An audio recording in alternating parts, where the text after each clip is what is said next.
Hi everyone, I'll be sharing to you our lesson for this week entitled Means of Knowing the Truth. I hope you have enjoyed watching The Case for Christ by Lee Strobel. So Lee Strobel is a well-known author of many books. You can also try reading his books. So let's move on with this one.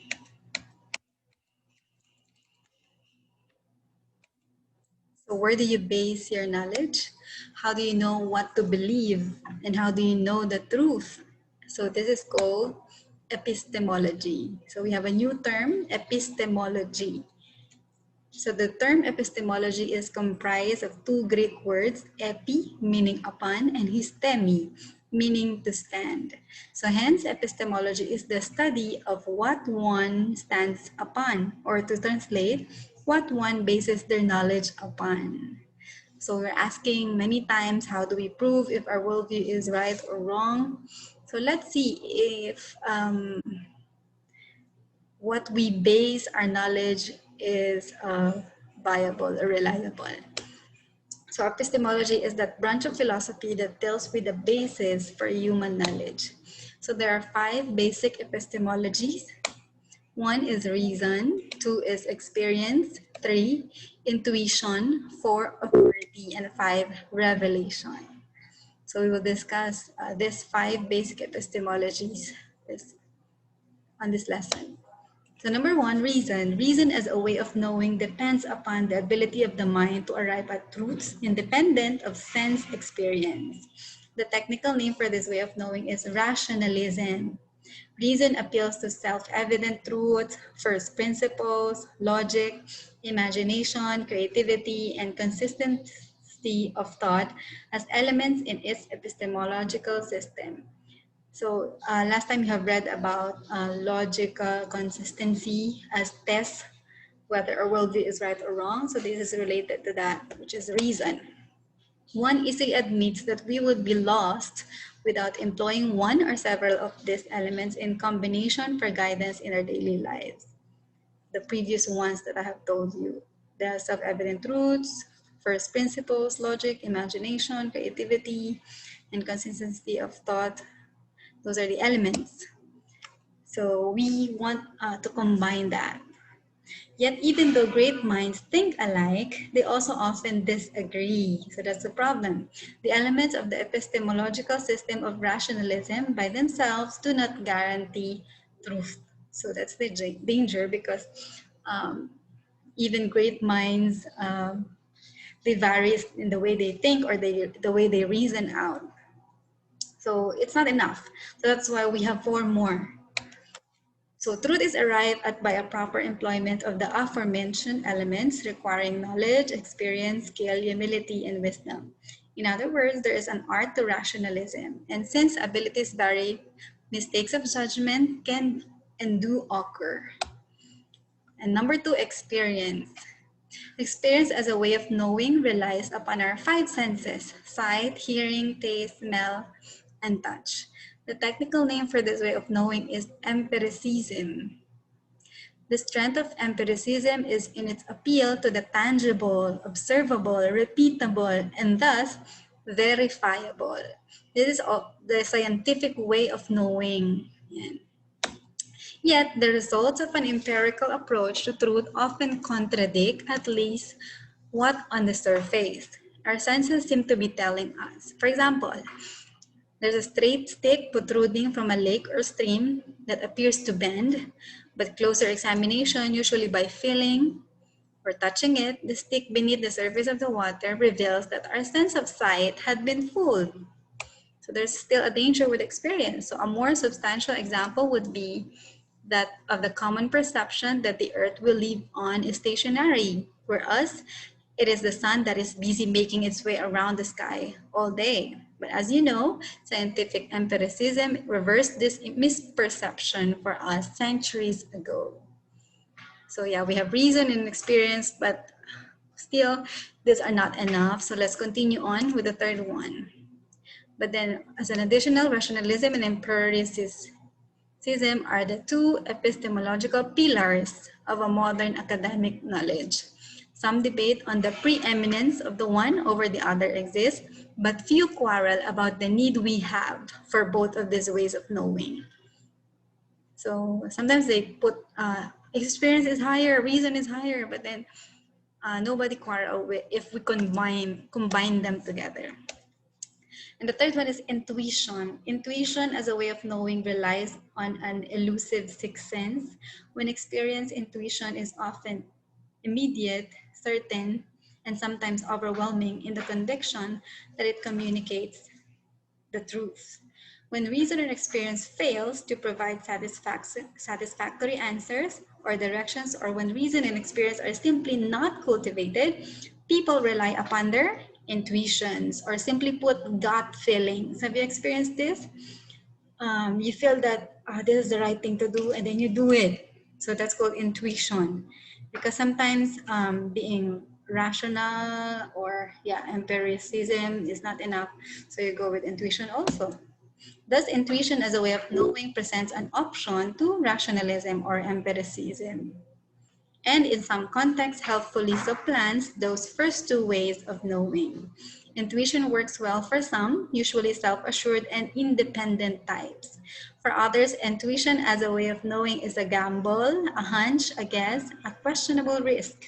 This leads to a discussion of the next one, which is authority. So may danger then sa intuition. You really need a good basis of your intuition.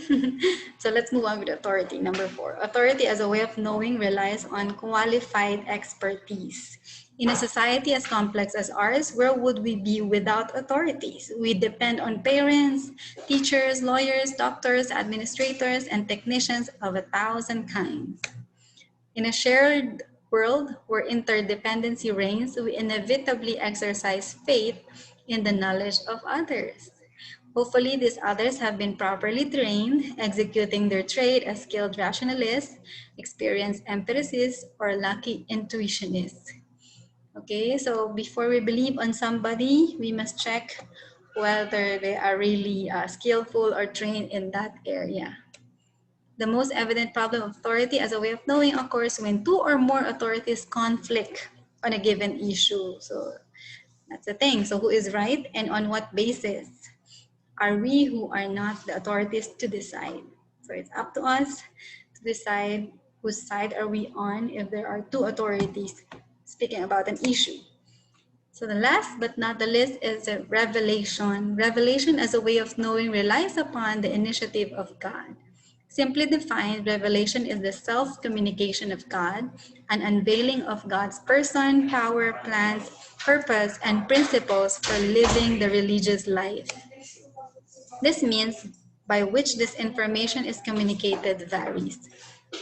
Some examples would be angelic visitations, dreams, ecstatic states, trance states, auditions, visions, prophetic oracles, oral and or written, appointed and or anointed leaders. So these are God's ways of revelation.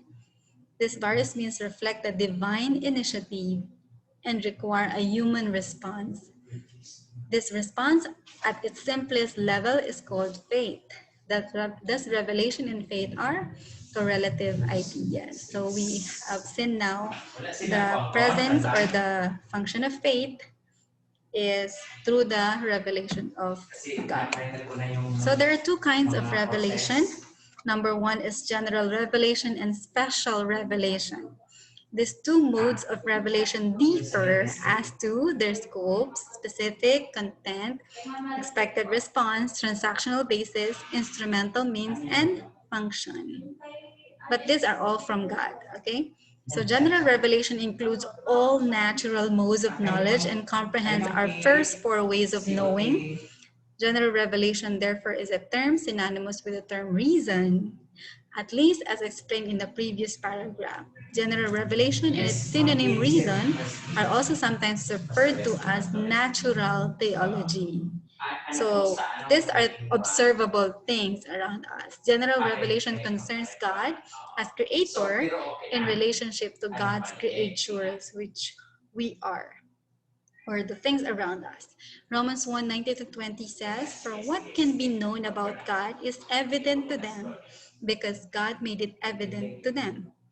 Ever since the creation of the world, his invisible attributes of eternal power and divinity have been able to be understood and perceived in what he has made.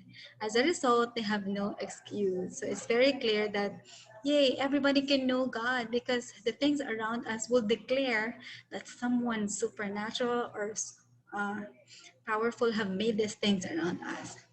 How about special revelation? Special revelation is referred to as sacred theology. Hebrews 1:1-2 says, in times past, God spoke in partial and various ways to our ancestors through the prophets. In these last days, he spoke to us through a son, and that is Jesus Christ.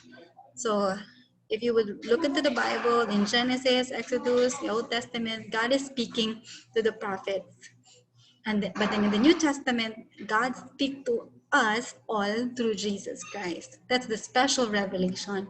This passage is simply underlining the belief that God's revelation had come at different times and in partial and various ways to the Jewish people prior to the revelation that Christians believe was communicated through Jesus the Son.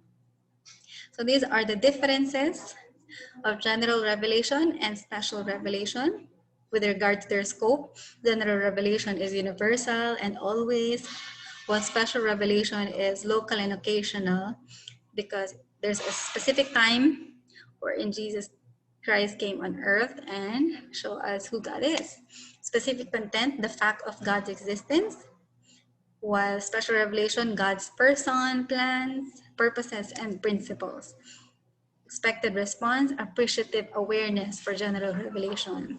So everybody who would see the nature, God's creation would really appreciate what God had made. For special revelation, we would experience repentance and observance of God's commands. For general revelation on transactional basis, it's natural endowments, but special revelation, the basis is covenant, God's promise. Especially if you would review Genesis 3:15, God's promise to give a seed who will crush the head of the snake, meaning that's Jesus Christ, the seed who conquer or defeated Satan, which is the snake. So that's because of the covenant. So instrumental means reason, history, nature, conscience for the general revelation. Well, for special revelation, we need apparitions, trances, dreams, oracles, prophets, leaders to have this. So our prophets wrote about Jesus Christ, right? So we have the Bible for that. While general revelation function is to awaken our need, while the function of special revelation or Jesus Christ is to fulfill our need. Okay, so this is our lesson for this week. Thank you for listening. I hope you have learned something and we have a quiz after this. I hope we can answer it all correctly. God bless you guys.